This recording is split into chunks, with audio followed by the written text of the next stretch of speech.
tomorrow Friday. Gonna swim, bike, and run day. Woo! Cause it's breakfast with Bob.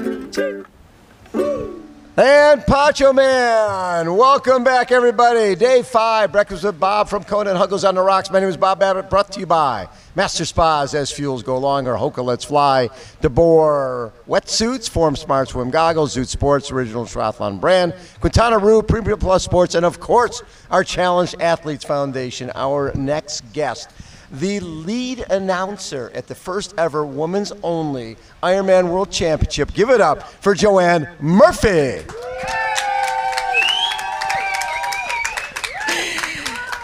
Thanks, Bob.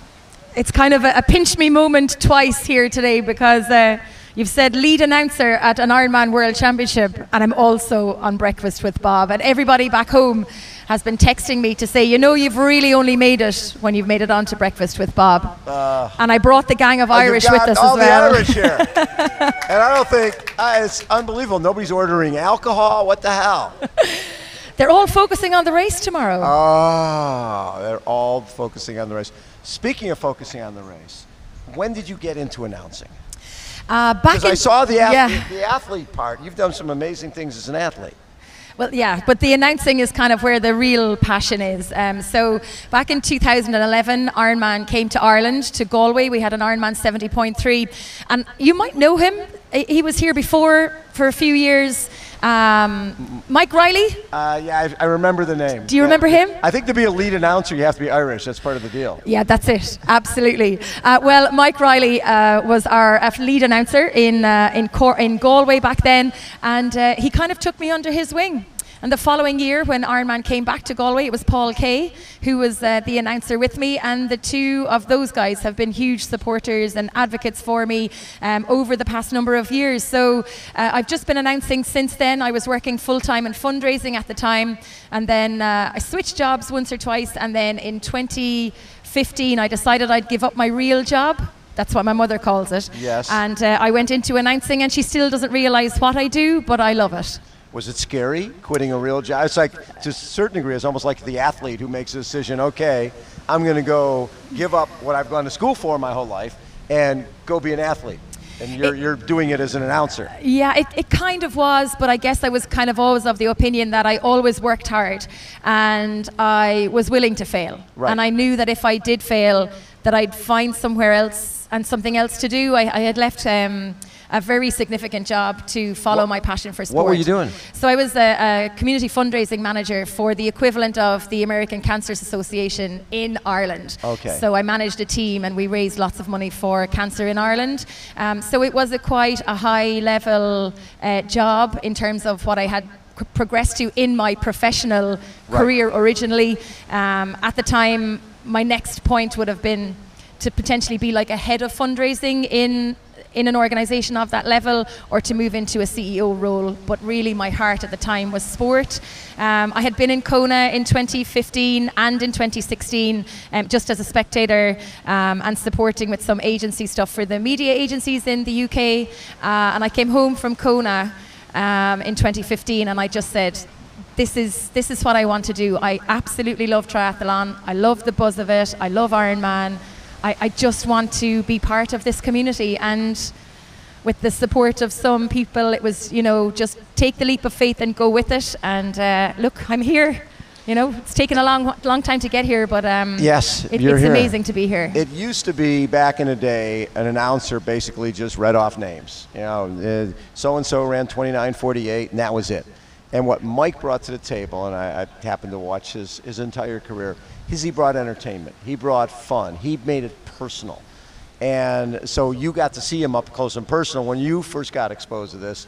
And I'm guessing that what he did rubbed off. Absolutely, and Mike has been such a huge part of so many people's Ironman journey. I know I facetiously joked earlier who was Mike Riley, but every time we say those words, you are an Ironman, it's a tribute to Mike and to what No he question. has done over his career. And yes, he brought the fun, he brought the entertainment, and it's about the athletes. We all believe it's about the athletes, but it's also about engaging with the spectators. It's a long day out for people. Absolutely. Our spectators and our families are such a huge part of our athletes' journey, and sometimes they're the forgotten team behind the doors of our athletes. You always need a supportive pit crew, and that's really important. And I think, you know, when we're on the finish line, it's not just about saying, you know, 10 names and you are an Ironman. It's actually about trying to tell the story of the athlete, keep the crowd engaged, keep the finish line absolutely buzzing,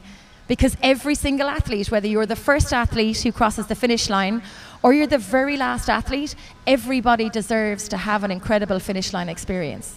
So we have, you've been to a lot of Ironman races, and you've been there for the entire week leading in. How is this different, being all women? Oh gosh, it's just different. The vibe is different. Every time I walk around the place, people are smiling. Happy, supportive. Yeah, happy, supportive. I've never seen so many men carrying so many bags and so many women having free hands to high five and smile and hug and cheer people on. The underpants run yesterday, I've never seen so many women in the underpants run. It was absolutely brilliant. But I think everybody is just gearing up for a big show. Chelsea Sodaro mentioned it at the Aloha reception on Wednesday night. We are all gearing up for a big show, and whether that's with the professional athletes or whether it's our age groupers, everyone is absolutely buzzing. I'm almost afraid to say we're giddy for Kona, but that's kind of what the excitement is feeling like. What is it about this sport that really touches people? Because people come out and watch. There's going to be people out here who've never seen it before, even though they've lived on this island forever, who are the next day going to be out swimming or running along a lead drive. We see it every year. What is it about this sport that gets to people, that gets in their blood? Ironman is hard. It is not easy. Being a triathlete is not easy. Whether Right. you are male or female, to manage to put 3 sports together and to start in the swim and finish on the run and manage to make it to a finish line, that is difficult. Whether it's a sprint, Olympic, a 70.3 or an Ironman race. You add in Kona and everything that the island throws to you, and the expectation that everybody has put on themselves. You add in so many other aspects to a race that are completely outside of your control. And then you think of the athletes who are, after spending years trying to qualify for Kona, they've watched it for years on the TV, or they've had people who have raced here before, or you have people who maybe decided to do one Ironman race, and because now we have a separate Ironman Women's Championship and we have a separate Men's World Championship, they've suddenly gotten the opportunity to race in Kona. And it is just so important that the athletes themselves recognize that we have so many obstacles as individuals, as humans, to overcome to get to the start line of the race, whether you're male or female. And I think when you look at Ironman and you look at the World Championship and you look at some of the athletes that are coming with us, and you look at some of our athlete ambassadors, and you know we have the Challenged Athlete Foundation as well. You know more than most of the athletes who overcome many obstacles. But everybody has their own obstacles to climb, their own challenges, whether you're male or female, you're a mom, you're not a mom, you're working full-time, you're not working full-time, whatever it is, you just don't know what people are going through behind the scenes. So to get to the start of an Ironman World Championship is a huge achievement. And then to see the epic battle that they each individually have out on the course, and to come down a Leahy Drive into that finish line and to experience what it is to run, walk or crawl down an Ironman World Championship finish line, that is something special. That's pretty special.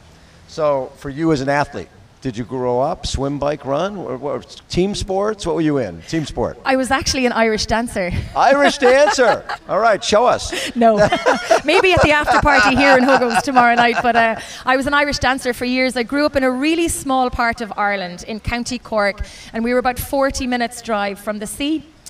So we played, it was rural community. I played an Irish sport called camogie. It's like hurling for women. And then as I progressed through my schooling, I played hockey, basketball. In university, I played soccer, I played hockey.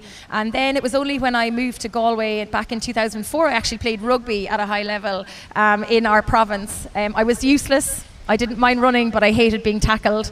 And then, and then I kind of got an opportunity to run the New York Marathon a few years ago, and that was my very first introduction into endurance sport. And then back in 2009, I was playing tag rugby, and I loved cycling as a kid. I used to cycle with my dad for long miles. He was a keen cyclist, like a leisure cyclist. And I took up cycling when I moved to Galway, and I absolutely loved it. And then just got into triathlon. I think it was back in 2009. I got totally involved in our triathlon club. I'm still involved with them. And I just love the buzz of it. I love the camaraderie. I obviously love the social aspect, Bob. I think so, yeah. I don't turn up to swim training. I turn up to the swim training coffee. Yes. Yeah. So I've loved it. And the sport has given me so much as well that I think it's important that we give back. And it's hugely important that if you do get an opportunity to give back to your triathlon community, whether it's as a coach, a committee member, a technical official, or a volunteer, it's hugely important. And I just absolutely love it. So you hold the Irish cycling record for the race around Ireland. How far is that? It was 2,500 kilometers. Wait, 2,500 kilometers? Yeah, 30,000 meters of climbing. How many days? 81 hours. Oh, 81 hours of cycling? Yeah, there was 4 of us. We did it in a relay. It was in August 2017, so we set a new Irish record by 10 hours. And then the following June, because we didn't win the race, we actually got beaten by an Australian female team who had an Irish connection, so we weren't too disappointed. But we felt like we deserved to be the winners of a race. Of course you did. We went to Donegal, which is the hilliest county in Ireland, and we set a second record for cycling 555 kilometres, and we did it in just over 19 hours, the 4 of us. Well, then 2022 and 23, you completed a 24-hour bike race as part of an 8-women's team. You know what? Anything with sleep deprivation to me is a nightmare. I actually think working with Ironman and being part of the finish line team, you kind of get over that sleep deprivation a little bit. We have a very long day as well. We've almost as long as the athletes or the spectators. So that didn't bother me too much. And with an 8-person team, we just went hard for 30 minutes at a time every time. So the first year we did that, I was part of an Irish development squad for Cycling Ireland to kind of showcase women in cycling. And then this year I was heavily involved in encouraging a team from our province in Connacht. A lot of the women that we brought through had never been on a cycling team before. They had never raced at a high level, and neither had I, but I suppose I had having been with the Galway Babes for our race records, I kind of understood what was needed. The Galway Babes. Well, I live in Galway Bay. We were women, and it's BAYBES. I thought it was very appropriate. Not really babes. Oh, we were total babes. Okay, you know. So when our cycling club was Galway Bay as well, so it was a little play on the name. But we felt it was important that we try and develop an opportunity for more women to enjoy ultra cycling. So that's what we did, and it was fabulous. And I earned my spot on the team. I didn't just get a free pass. I had to earn my spot on the team of 8. So it was fabulous. It was so much fun. Have you ridden this course? I have never had a bike in Kona. I had planned to run. We might have to arrange that. I want to see how fast you ride this course. Oh gosh, I haven't actually probably been on my bike properly since June. I've done a little bit of running and swimming. I do too much talking, Bob. So how many Ironman, because when I look at Paul Kay, and I don't know how the hell he does it. He's doing, 20 Ironman? It's ridiculous. How many of these are you doing a year? It just depends, really. Okay. With 3 different World Championship events this year, so with our split for the women and men for the full distance, and then obviously the middle distance, the 70.3 Worlds. Yeah. So it's primarily Ireland and the United Kingdom is my region that I look after. So it would be on average, could be anything from 7 to 10 depending on the year. And then there's also lots of other events as well. So I work across the governing bodies in Ireland, across athletics, cycling, swimming, triathlon, and gymnastics. It's funny because a lot of times, because we've been to a lot of finish lines, right? But when you're looking at it through the eyes of that person who's coming across their first ever Ironman finish line, they're a doctor, they're a lawyer, they've got a real life going on. But you see them see that finish line and watch the emotion bubble up. Is there anything better than that? Oh, it is so good. And sometimes it's really hard for the announcers to hold back their emotion as well, especially if you've connected with athletes over a couple of years, where I've been on the circuit for so long now, I would know quite a lot of the athletes who race in that region of the United Kingdom and Ireland. But even here, it is so amazing to see our gang of Irish athletes and our friends from the UK and all over the world. But the people that you know, it's almost more special to bring them down the finish line. But that first time, oh my word. And if we don't get their name right, it is, we feel so bad. We feel so bad if we don't get it right. So we always try to get it as right as possible. But you never forget your first time, Bob. Ever, ever. How about a round of applause for Joanne Murphy? Lead announcer for the first ever Ironman World Championship, Women's Edition. Poncho Man, take us out for the week. Friday, gonna swim, bike, and run. Last day today. Whoa. Cause it's breaths with Bob. How about a huge round of applause for our entire production team, John Geffram, Poncho Man, my lovely bride Heidi, Jamie Monroe. Thank you all for being here all week. Tell your friends. Let's watch a lot of our interviews. We've had so many amazing interviews this week. Really, really special. Our athletes are amazing. Everybody have a great day watching the greatest athletes in the world. Until next time, see ya.